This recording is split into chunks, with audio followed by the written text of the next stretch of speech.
want to buy from him. But, and there's a lot of like bullshitting from supermarkets. Like he had a real issue with Whole Foods lying, and even after he had stopped selling them food, they were saying that it was coming from him. Oh. Yeah. No. Oh yeah. Oh yeah. Even the concept of like grass fed, like for how long? Like, and how are you feeding them the grass? Are they in a pen where you feed them the grass? Or are they actually wandering around eating grass like they're supposed to? Yeah. There's a lot of that, like when you hear about like chickens, they're free range. Like what does that mean? Yeah. Like, how much of a range? I just had dinner with our buddy Jesse last night, and it was insane. It was so good. Daidui. Oh yeah, that's an amazing restaurant here. Oh, yeah. But I was like, okay, well, tell me about this. Tell me about, Longhorn and what Wagyu means on his menu, and all the pigs and the things that he's seeking out, and like the breed of chicken that they have. But like you were saying, like it's not just the breed. What's that chicken doing? Right. And it's insane. It is so freaking cool, man. Like it's a heartwarming place to eat, and it was just like knock your freaking socks off. Yeah, Jesse does it the right way, and he's such a good chef. He's so amazing. When Steve and I went to Euphoria down in South Texas to hunt, Jesse came and he cooked for us. It was the most incredible experience and he cooked diver duck, which everybody says is gross. Right. He's like, no. This is you just have to prepare it properly. And it was some of the best duck I've ever had in my life. He just has a marinating process that he does, and then he grills it. And it was insane. It was so good, man. It was so good. Yeah, they got nominated for a James Beard on his turkey book, which is super awesome. The people down there just, his employees stay there. They've been there they're like everybody in that house has been there for a decade, and they're just loving the stuff that they're doing and putting out, and the stories that he can tell on that menu, right? Like the bread is he's like, yeah, I went and picked grapes out of the alley across the street, which doesn't sound all that great, but that's how he like started the yeast for the bread, and that's been going for 6 years. They got yogurt that came from a culture that's been going for 200 years from one of their employees whose family's from India, and they brought it over. Wow. Yeah, I love that stuff. Yeah. I love that stuff, but it takes like dedication and commitment to know where your food comes from. Right. Right? Yeah. And I swear to God, when I go back to DC and I'm talking to people, like they are so disconnected from this stuff, and I just often think, I'm like, God, if you guys just knew where the food comes from, what the land actually provides, we wouldn't be having these conversations. No, human beings, for the most part, in urban areas are completely disconnected. If you had a survey of how many people really understand where food comes from in your average city, I would imagine to less than double digits. Oh, yeah. This is probably a small percentage of people really understand.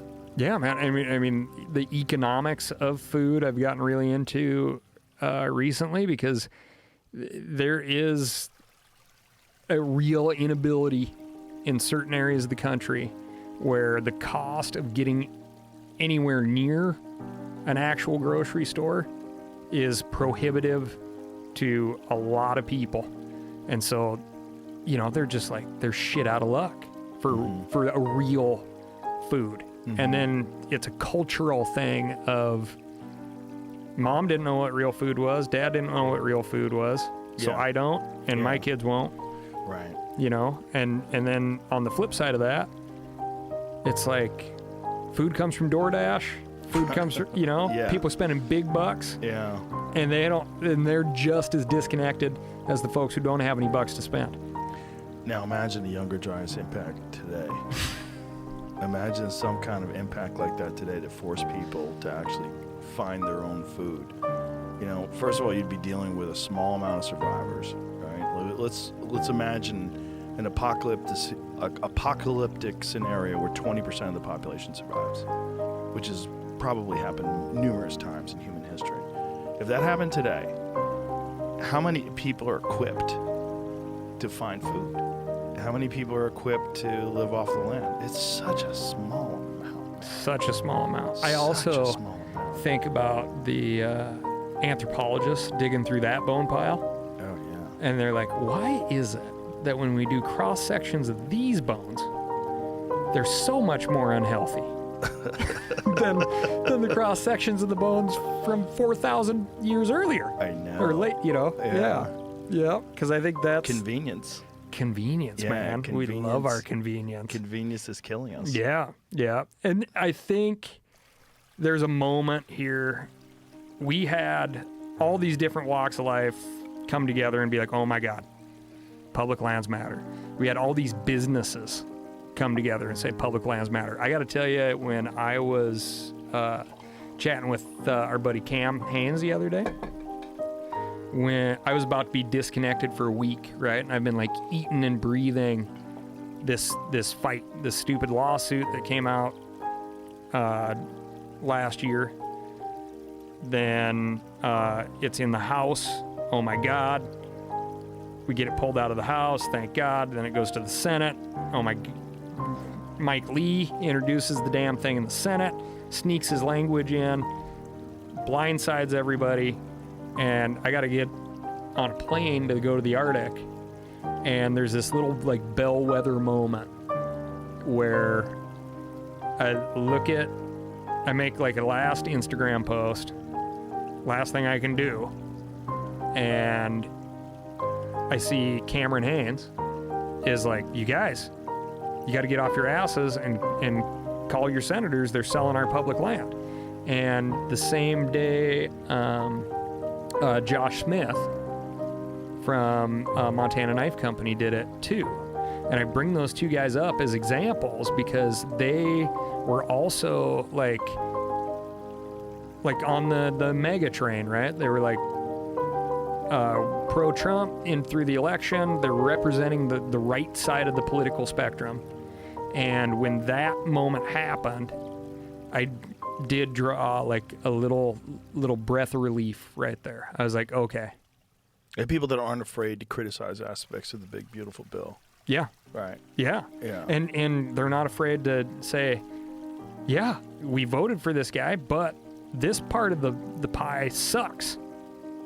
It's super important to us that this gets pulled out of here, and we're going to go to the mat for it. And I'm like, that is the thing, right? We have people who aren't so self-conscious that they're like, oh God, I said this thing a month ago. I can't come out and say what I really think right now, because that would kind of contradict what I said a month ago. Right. You know? And that gave me like, really, really made me feel good. I'm like, okay, things are starting to go our way now, because all the other people who were afraid to say the same thing were like, oh, thank God some other people with a big microphone came out and said it. So now I feel emboldened to stand up publicly for what I believe in. It's such a terrible thing to be so trapped in the ideology of your party that you can't stand up for what's right. That's gross. Yeah, man, and so it is un-American. And it's being promoted though too. Like, one of the things I feel when I go back to DC is there's a lot of people spending time on making sure, not that America is better, but that system persists. So the next generation of short little boat shoe, no sock wearing people can have jobs. Yeah, those boat shoes. Yeah, it's gross. It's really gross, and it's prevalent. You know, it's been around for a long time. This weird system that we have. It's not effective. It's not good. It's not good for anybody, and it's all being fed by lobbyists and special interest groups, and they're all just, they want to keep it going. They want to keep the grift going. But there's palpable frustration out there. Like, I feel it every day. A long time ago, you told me, you're like, dude, don't read the comment section.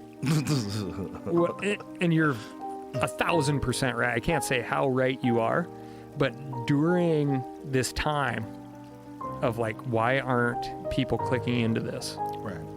I was getting real depressed, like shaken, pissed, tears at times over feeling so underrepresented.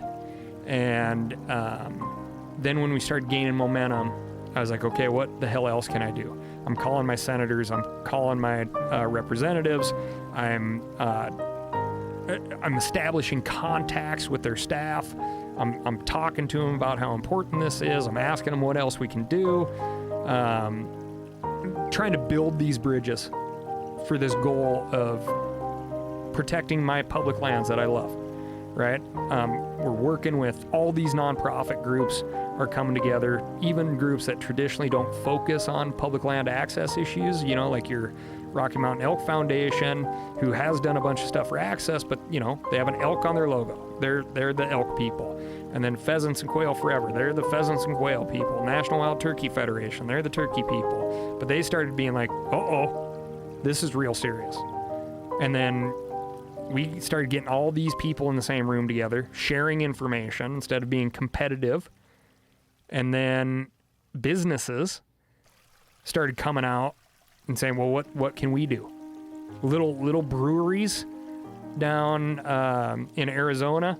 This guy, Wren House Brewing, called me and he's like, hey, what can I do? I have a brewery, what can I do? And we came out with a beer that has a QR code on the label, and it's just called Rep, because at that time the fight was in the House, so call your representative, and you hit the QR code, you put in your zip code, and it connects you with your representative. Right? It's like crush beers and crush the phone lines, whatever tag you want, up to, I'm on a steering committee that has REI, Patagonia, Rivian, all like big companies, right? That are like, we want to put some muscle behind this. We want public lands to stay public. Then we launched a Hunt Brands for Public Lands Coalition, and had a huge name. Sig Sauer is on there, right? They have military contracts, and they had the guts to stand up and be like, we don't want to see public lands get sold off. That's awesome. Yep. Weatherby, another firearms manufacturer. First Light Meat Eater, obviously. But we started like building all these bridges and unifying groups and people and businesses around this common cause. And it's that public persistence that we the people part that folks kind of tend to forget, that is literally saving public lands. It's about like being out there, public and loud, and it's working, but we need to take it to the next step, right? And maintain the momentum and stay unified. And the thing that was really interesting, right, is like we're up to the date, up to the absolute second that language is pulled. Before it's officially pulled, Mike Lee's team has his statement out on, I listened. I still want to sell public land, but I listened to everybody, so I'm not going to do it right now, is really what it says. And he's completely fabricating this story. He was told, like, this is going to get pulled. So you can do it now and save some face, or we can pull it and you're going to look like a loser, right? And unfortunately, he got the option to, like, fight again another day, which is brutal. But I get that information and I get to announce it to this awesome group of people at this off-road rally trash pickup deal that I'm out at called the Gambler 500, which is super cool. And then I put that online. I'm like, hey, thank you to the Democrats and thank you to the Republicans and thank you for all the voices that came out and the businesses and all this stuff. And then I was just like, set my clock as to when people were going to just start tearing each other apart. And it fucking happened, right? And it's like, you guys voted for this. You were getting exactly what you deserved. Oh, right. I did see a lot of that. You know what I mean? Yeah, I did see a lot of that. Like, no, we didn't, stupid. No, we voted because we felt like the country was moving in a terrible direction. It doesn't mean that they can't also move in a terrible direction once you get them in. The important thing is people stood up, people like you, luckily, that are very invested in this and used the considerable resources you have access to and got a lot of other people involved, like Cam and Josh Smith and everybody else, and I jumped in too. We're just lucky that a lot of people care and recognize that this is a slippery slope, and that if they got through with this and they did this, this is just one step. And if you let them sell 1 acre, that's why just not 1 acre was the best motto. It really was. Not 1 acre was the best motto. You can't. It's not yours. It's ours. It's everyone's. And if you sell it, you should make zero profit. It should go, it literally, if you did sell it, it should have to go to every fucking person that lives in the planet, or in this country, rather. Yeah, I mean... And we don't want it. We don't want that money. Keep it the way it is. No, and the value of this stuff only goes up. not only that, again, we're 36 fucking trillion in debt. You're not even going to put it... If you sold all the public land, all of it that we have, it wouldn't put a dent in it. No, it wouldn't. You could strip all the timber, Yeah. sell the land.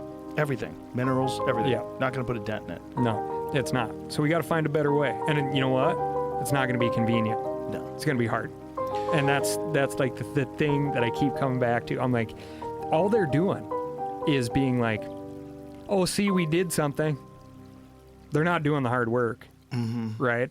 And this particular thing would divest the American people of, in my mind, and we started doing it as a slogan for backcountry hunters and anglers, is like public land freedom. Like, you are divesting the American people of the ability to be free. Like, these places represent like a lot of goofballs, man.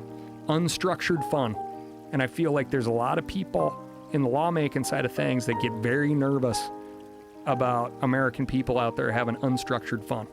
It's Really? like, Is that they're really like, what it is? They're like, what's going on out there on that BLM land? There's somebody riding a motorcycle, and there's somebody shooting a gun, and there's somebody fly fishing, and there's somebody bird watching, there's a family camping.